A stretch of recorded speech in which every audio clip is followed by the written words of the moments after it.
जय श्री राम दोस्तों। आज की इस वीडियो में हम ताइ ची और मेडिटेशन में क्या अंतर है इस पर चर्चा करेंगे। जैसा कि आप इस स्क्रीन पर देख पा रहे हैं कि एक ड्राइंग बना हुआ है वृत्ताकार यानी एक सर्कल के रूप में। उसके बीच में एस नुमा आकार बना हुआ है। एक तरफ ईड़ा और एक तरफ पिंगला लिखा हुआ है। अब ईड़ा पिंगला के ठीक नीचे अगर आप देखेंगे तो येन और यांग लिखा हुआ है। वास्तव में ताइ ची और मेडिटेशन में कोई खास अंतर नहीं है। ताइ ची एक बेसिक लेवल है कॉस्मिक एनर्जी से कनेक्ट होने का, और मेडिटेशन एक हाई लेवल है कॉस्मिक एनर्जी से कनेक्ट होने का। जब हम ताइ ची का अभ्यास करते हैं तो मतलब हम उसमें लगभग अपने 50 से 70% ऊर्जाओं को कॉस्मिक एनर्जी से कनेक्ट करने का अभ्यास कर रहे होते हैं। परंतु उसमें भी हमारी ईड़ा नाड़ी, पिंगला नाड़ी, जिसे चाइनीज भाषा में यिन और यांग भी कहते हैं, उसको संतुलित कर रहे होते हैं।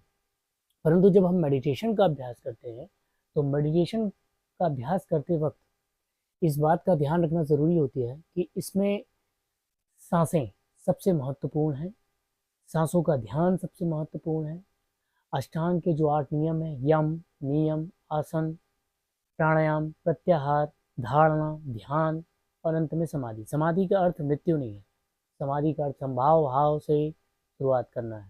समभाव से शुरुआत करना, जहाँ पे आपको ब्रह्मांड के समस्त रहस्यों के बारे में जानकारी मिलने के बाद आप पूर्ण रूप से बिना प्रश्नों के बन जाते हैं।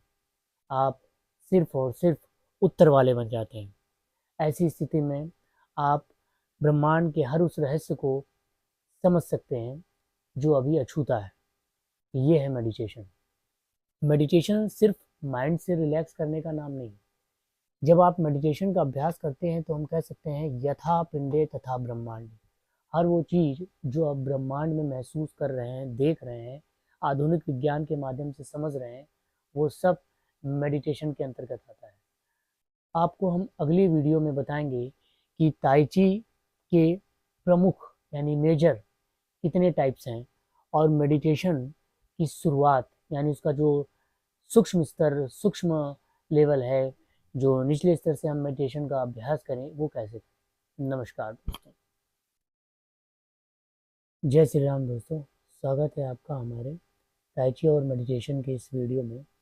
पिछले वीडियो में मैंने जो संक्षिप्त जानकारी दी थी उससे थोड़ा और आगे बढ़ते हुए हम इस वीडियो में ताइ ची यानी काइगन एक्सरसाइज जो बोधि धर्मा के द्वारा शुरू की गई थी चाइना में, 500 एक्सरसाइज जो कि कल्लरी पट्टू में सिखाई जाती है हमारे भारतवर्ष के केरला में, उनमें से प्रमुख 18 मुख्य एक्सरसाइज हैं जिन्हें 18 लोहान हैंड्स ऑफ बोधि धर्मा के नाम से जाना जाता है।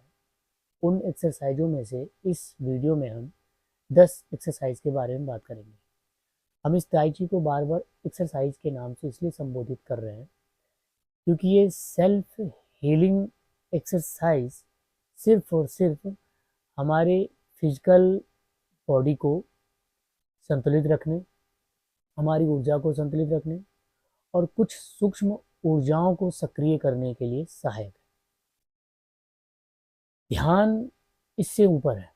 ध्यान का स्तर कुछ ऐसा है कि जब आप ध्यान का अभ्यास शुरू करते हैं तो उस ध्यान के अभ्यास में आप अत्यंत अनंत और विशाल ऊर्जाओं के संपर्क में आते हैं और ब्रह्मांडीय ऊर्जाओं के साथ कुछ इस प्रकार जुड़ जाते हैं जैसे कि आप स्वयं एक ब्रह्मांड बन चुके हो।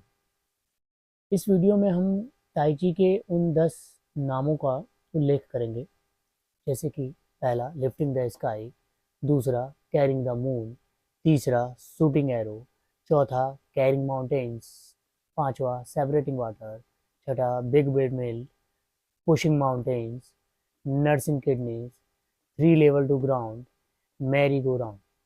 इसमें से big bed mill, carrying moon, lifting the sky, merry go round, ये 4 एक्सरसाइज भी बहुत ही अहम है।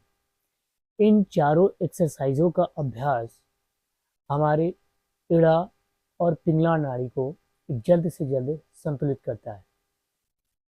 इन ताइ ची के अभ्यास में अर्थात काइगांग एक्सरसाइज के अभ्यास में हमें इस बात का ध्यान रखना आवश्यक है कि हम हर मूवमेंट में, हर गति में, हर मोशन में अपना इनहेल और एक्सेल बिल्कुल भी छोटा ना करें।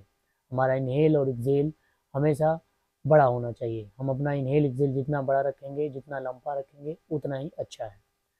और इसके विपरीत मेडिटेशन में हम अपनी सांसों को पूरी तरीके से आज़ाद छोड़ देते हैं। वह सांसें नेचुरल तरीके से ही अपना काम करती हैं। बस हमारा ध्यान शून्य की ओर बढ़ते रहना चाहिए। जय श्री राम दोस्तों, स्क्रीन पर ऊपर चल रहे वीडियो को ध्यान से देखिए। यह 3 लोहान हैंड्स ऑफ बोधिधर्मा में से 2 प्रमुख एक्सरसाइजों को दर्शाया गया है। बाकी की एक्सरसाइज भी हम अलग अलग वीडियो में दर्शाएंगे।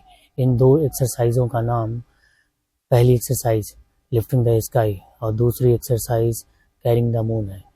यह हमारे भारतवर्ष में सेल्फ हीलिंग एक्सरसाइज के नाम से जानी जाती है। सेल्फ हीलिंग एक्सरसाइज को कराने का मुख्य उद्देश्य सिर्फ और सिर्फ अपने शरीर की सुरक्षा एवं स्वयं के लाइलाज बीमारियों की हीलिंग करना है। 18 लोहान हैंड्स ऑफ बोधिधर्मा हमारे कलरीपट्टू के 500 मुख्य एक्सरसाइजों में से प्रमुख मानी जाती हैं। इन प्रमुख एक्सरसाइजों का उद्देश्य सिर्फ और सिर्फ स्वयं की हीलिंग करना है। अपनी आंतरिक ऊर्जा को जागृत करते हुए, अपनी चक्रों की ऊर्जा का संतुलन करते हुए स्वयं से स्वयं का इलाज ही सेल्फ हीलिंग है। और यह सेल्फ हीलिंग चाइना में ताई ची नाम से प्रचलित है, जो हमारे देश के बोधि धर्मा के द्वारा ही वहाँ तक पहुँचाया गया था। 18 लोहान हैंड्स ऑफ बोधि धर्मा उन महिलाओं एवं बच्चों के लिए अत्यंत आवश्यक है जिनके अंदर ऐसी समस्याएं हैं जो लाइलाज हैं, अथवा इस 18 लोहान हैंड्स ऑफ बोधि धर्मा का अभ्यास सिर्फ और सिर्फ हमारे शरीर के ऊर्जा चक्रों का संतुलन करने के लिए किया जाता है। यह लोहान का अभ्यास, इस एक्सरसाइज का अभ्यास वह व्यक्ति भी कर सकते हैं जो किसी भी प्रकार के दूसरे क्षेत्र के ऊर्जाओं को, क्रियाओं को करने में सक्षम नहीं। सेल्फ हीलिंग के इतिहास की अगर बात करें तो यह हमारे पूर्वज बोधि धर्मा के माध्यम से सफल हो पाया है। भारतवर्ष के केरला में कलरीपट्टू नामक कला में सिखाए जाने वाले 500 से भी अधिक अभ्यास, उन्हीं में से यह 18 प्रमुख है। उन 18 प्रमुख को ही 18 लोहान हैंड्स ऑफ बोधि धर्मा कहते हैं।